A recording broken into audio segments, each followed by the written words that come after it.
No insurance does not mean no options.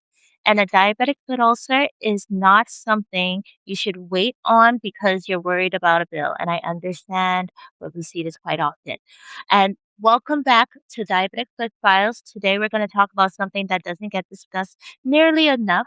What happens when you have a diabetic foot ulcer, but you don't have health insurance? It actually is a reality that is quite often and usually ends up in the ER. So you have diabetes, you may notice a blister, maybe it becomes an open wound, and you think, I can't afford the doctor. So you put a band aid on it, you try to put something and buy something from the pharmacy. Maybe somebody tells you to put peroxide on it. We see that often too. Maybe somebody tells you just keep it dry and you wait and you wait and you wait until that little ulcer isn't little anymore. Usually it's when it starts causing pain or a lot of drainage or a family member brings that person in. And just FYI, put the file down, put whatever you're using down. This is not like a DIY, do your own ulcer treatment thing. This is how we're going to talk about how what you should do if you do not have health insurance. This is actually happens quite a lot. Like a lot of our patients will be like, I don't have health insurance. That's why it took so long. I don't have the money for it. Things like that. But like I said, nobody should ever be denied health care, especially when a patient has a diabetic foot ulcer. Nobody should turn you away, in my opinion. Okay. So, first things first, you do not ignore the ulcer. That is one of the biggest mistakes is thinking, oh, it's small, it isn't that serious, it doesn't hurt, right? So we know that diabetic foot ulcers involve neuropathy, infection, ischemia, PAD, pressure, deformity, deeper tissue involvement, osteomyelitis, and neuropathy. Now, you cannot determine how dangerous your ulcer is by just simply looking at its size. A small wound can be over a very prominent bone, can be extremely dangerous. We see that a lot, like first met head, okay? And the size of the hole of the wound does not necessarily mean that's the size of the problem underneath. Once there's a break in your skin and you have diabetes and you have that is a diabetic foot ulcer most likely, okay? That's a problem, okay? No matter how small it is, it goes left quite fast. So, what should you do if you don't have insurance? Because a lot of patients we see, they come at the very end tail of the infection when it's admission time for ER. But before then, they've been trying to treat it themselves, and that's a big no no. We ask patients do not treat your diabetic foot ulcer yourself. Do not try to do surgery on your own. Do not, do not, do not. They love doing that, but that's a big no-no, and it always ends up in the hospital or ends in amputation. So that's a problem. So don't do that. So what should you actually do if you have no insurance? So one of the first options is community health centers. And I understand that a lot of them are very over scheduled and they have long wait times, but give it a chance, try to come in and let them see, hey, I have a diabetic foot ulcer, I need somebody to see me. So if I can be the head of every community center, I would, okay? And say everybody who has a diabetic foot ulcer come in. Everybody who needs a scene come in. But this isn't utopia. So this is one of the first recommendations for an uninsured patient, okay? So the HRSA says community health centers provide care whether or not that person has health insurance with fees based on the ability to pay. So, tell patients you can call and tell them specifically that, hey, I have diabetes and I have an open foot ulcer. Don't just simply say, I need a physician or I need a physical. Say, I have diabetes. I have an open wound on my foot. I need a diabetic foot evaluation. Okay. Those are two different clinical scenarios. So definitely always tell them, hey, I have diabetes and I have a diabetic foot ulcer. I have an open wound on my foot. Okay. No matter how small it is. Okay. Next, one thing you can do is you can ask clinics about a sliding scale of care. So that's a huge point. So patients assume no insurance means full cash price. That's not necessary. So true, that's not necessarily true. So HRSA supported Health centers are required to use a sliding fee structure based on your ability to pay. So, tell patients you need to ask these questions. So, you can ask, do you offer a sliding scale fee? Do you offer financial assistance? Do you have a wound care program? Do you have podiatry? Can I see a primary care provider to evaluate my ulcer? Can you help me apply for Medicaid or other coverage? Things like that, okay? Another thing you can ask about is ask the hospital about charity care. That's another piece that patients often don't know about. So some hospitals have financial assistance or AKA's charity care programs. And HRSA also maintains this information about facilities that can provide free or reduced cost or care through different programs like a Hill-Burton program. So before somebody says, I can't go to the hospital because I can't afford it, no, you can't say that anymore because I just said what you can do. You go to a hospital and ask them if they offer financial assistance or charity care or have a charity care program for uninsured patients. And ask this important like before scheduling elective services when possible, okay? No. Now, what should the clinician evaluate? So if you're an uninsured patient, you deserve the same clinical thought process as an insured patient, okay? That's another thing I've noticed. Like people try to, I hate that. But like you said, I always say health equity, equal healthcare, good quality healthcare for everyone, okay? So don't let anybody rush you. Let them take their time, fully evaluate, make sure it's monofilament. Is it probe to bone, imaging, things like that, okay? But one of the biggest things the clinician needs to ask is this infected? They have to know if this wound is infected or not. They would have to look for erythema, redness, swelling, purulence, malodor, increasing drainage, pain, systemic symptom. But remember, neuropathy can dull pain, okay? And remember, no pain does not equal infection. But one thing I always say, I've noticed patients who have neuropathy, they always come in when it starts causing them pain. And it's usually when it's way past a point of office clinical care. It's usually you have to admit them because the infection got so bad that it affected other nerves. Now, another question is you need to ask is, do you have adequate blood flow? That is a huge thing. We already know a lot of diabetic patients are affected by peripheral arterial disease, right? So diabetes plus a foot ulcer plus PAD can make a very dangerous combination. So the guidelines recommend vascular assessments for people with diabetes and a foot ulceration, but I think everybody who has diabetes should have that, okay? Non-invasive testing like ankle brachial, ABI, toe pressure can help assess the healing potential and the amputation risk of the patient. So if a wound doesn't have enough blood supply, right? You can put everything advanced wound care products on it, mankind that it has made, but it still won't heal. So they need a vascular evaluation. Definitely ask about that, okay? Do I need to see vascular? Okay?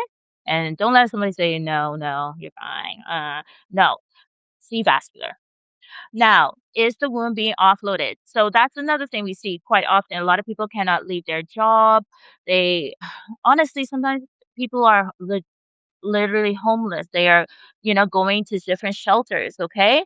And like I said, diabetes does not discriminate. So is the wound being offloaded properly? That's another thing. You should definitely ask the clinician, is there something I can use to offload it? Do y'all have post-op shoes, things like that, okay? Because if the patient keeps on walking on the ulcer, we already know essentially you're traumatizing the wound and making it bigger, okay? So you can't outdress pressure. A fancy dressing does not compensate for continued mechanical stress that placed on it. Now, well, what can you do at home? There's nothing you can do practically at home, but go and call and find a doctor to look at your diabetic foot ulcer, okay? Do not try to do surgery at home. Do not try to do it yourself. It always, like I said, it always ends up with you going to the doctor one way or another. So the earlier, the better, the less it's going to cost you. Okay. But the best you could do is keep it clean, protect the area. Okay. Inspect your foot. Try to get an evaluation as soon as possible. Arrange a a professional evaluation as soon as possible. Keep track of your diabetes management, monitor for any changes. I mean, if there are changes of you have to go to the ER. Do not cut yourself. Do not try to cut the callus yourself. Do not try to drain the blister yourself. Do not pour peroxide or alcohol on it. Do not put random antibiotics. Do not take random antibiotics. Do not put random chemicals on it. Do not stack multiple wound products that you've had before. Let's say you had a previous diabetic foot ulcer and this has worked better. No, do not walk barefoot and do not continue normal physical activity like nothing ever happened, okay? Wound care dressing is not a substitute for diagnosing why the wound occurred. It occurred for a reason. So always remember that. So when money can't buy the reason for you to wait, it never does. Okay. There's no reason to wait when you have an opening on your foot. Okay. So if there's rapidly spreading redness, significant swelling, pus, fever, drainage, and no how to videos on YouTube, none of that. Okay. Please stop doing that. No, if there's exposed bone, is there black tissue? If it's causing you pain, you're most likely going to need urgent and medical evaluation. So go to the ER. Okay. If you think that you might have a limb-threatening infection, this is no longer a conversation about finding the cheapest alternative, okay? We're trying to save your limb. This is a conversation about saving your limb and potentially your life. So the best thing you could do is get professional evaluation, go to the ER or to a clinic, okay? So that is the best thing to do because we're trying to save your life. So, what about wound care supplies? So, this is a big thing because I realized when I was taking care of one of my patients, I didn't realize how much wound care supplies cost. It is quite expensive, especially when it comes to gauze. I do understand where people are coming from if we say, "Oh, you have to change your dressing 3 times a week," things like that. That is a lot of gauze and cling and Curlex. That's a lot. So, what's the simplest appropriate dressing for the wound? The clinical physician will tell you that, okay? And honestly, they will try their best. I believe they will try their best to accommodate how quickly and how often you can dress it. If I know also how often you can be seen, things like that. Okay. We try our best to accommodate. Okay. For me, sometimes I even try to layer it so that the drainage can, could be soaked up and last for a whole 7 days if the patient is not able to come in, have the transportation or afford it, because I don't want the patient to be stressed out either. Okay. But the treatment for your ulcer will be based on the wound characteristic, your vascular status, your infection status, the drainage, the tissue type, the perfusion, the pressure, and your overall other patient factors like your environmental factors. Okay. So they will find the right one. Now, what about medication? I always tell patients do not self medicate. I've multiple times patients come in, they've taken antibiotics from either a friend, a neighbor, a family member, or antibiotics from previous times because a lot of diabetic patients from the past, let's say they had an ulcer last year, they'll have leftover antibiotics and they'll be like, "Oh, well, I took some of my leftover antibiotics." Don't do that, please, okay? So you have to remember this, you can't self-medicate. It will always turn left, okay? So we're not just talking about a wound. We have to talk about your diabetic medications, your blood pressure medication, your lipid lowering therapy, things like that. But the primary care and your cardiovascular risk as well, okay? So it's not about how do we dress the wound. It should be how do we make this patient's entire treatment plan financially stable, sustainable for the patient, and that we can provide the best quality care for the patient. So as clinicians, we have to understand that a lot of our patients do have financial barriers. Not why did you come in sooner? You don't ask that. I mean, I have done that so bad, Gabby. But you ask what prevented you from getting care sooner than later. Okay. And sometimes the answer is I couldn't afford it, or I was scared to come in. I thought they were going to cut and take away my toe, things like that. Okay. But you can ask what prevented you from getting care sooner, okay? Now, another thing is don't automatically equate an uninsured patient to a non-compliant patient. Those are not the same thing, okay? Non-adherence and the inability to access care are not the same thing, okay? So sometimes the patient did not come in because they simply cannot afford it, okay? So that does not mean that they're non-compliant or non-adherent, okay? Now, we have to simplify the treatment plan and make it the least expensive evidence-based intervention as possible that will help us accomplish the goal, the clinical goal of helping close this wound, okay? So that's another thing we have to think about. And the best thing also that we can do is connect patients to resources, like help them find a community health center, help them find financial assistance. I get it. There's a lot of paperwork. I get it. I get it. Charity care, Medicaid coverage assistance, medication assistance, low cost laboratory services, affordable medical supplies. So what is the one of the biggest myths? If I don't have insurance, there's nothing a doctor can do for me. That is not true. There are multiple pathways to care, okay? But the first step is finding an entry point, okay?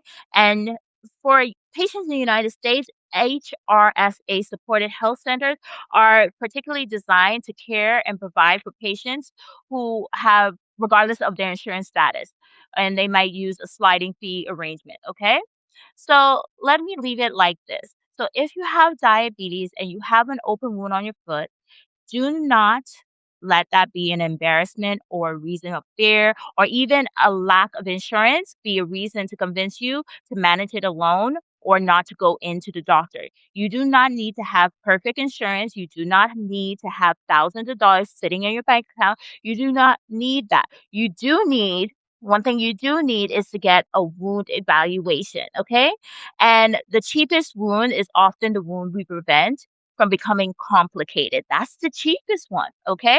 So a wound that costs a few dollars to address today can become hospitalization, surgery, prolonged disability, amputation if it's allowed to progress. So if you're uninsured, make sure ask about community health centers, ask about financial assistance, ask about charity care, ask about a sliding scale care. And most importantly, do not wait until your foot becomes an emergency before you ask for help. So this is Diabetic for Files. I hope you understand that, your insurance status does not determine the value of your limb. Your limb is quite valuable. So no insurance does not mean any excuses, and we're doing our best not to make sure you don't lose a limb, okay? So always remember that. And I'm Dr. G, and take care of your feet because they take care of you.